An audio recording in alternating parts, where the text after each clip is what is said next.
To install a ZipWall pass-through, first uncouple the two ring pieces and set aside the back piece for now.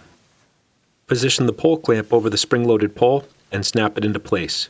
The clamp will fit the 10, 12, and 20-foot poles.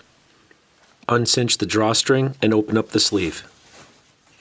Pick up the ring piece that you had set aside and move around to the back of the barrier. Coming in from the back of the barrier, set aside the ring piece again, and taking a utility knife, cut a circular hole in the plastic, using the ring for a guide as you make your cut.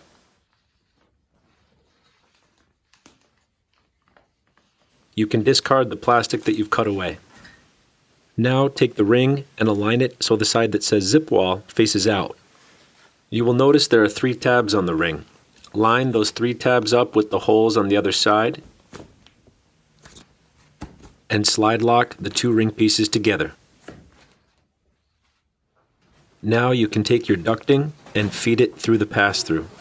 The pass-through will accommodate any diameter up to 14 inches.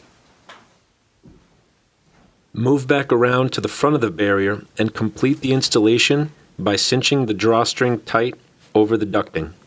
Because the pass-through is anchored to the pole, it can take a substantial amount of weight, as you can see here.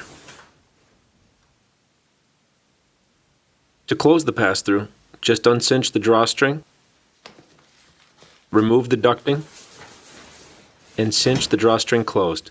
This allows you to easily and effectively reseal your barrier without having to tape over any holes.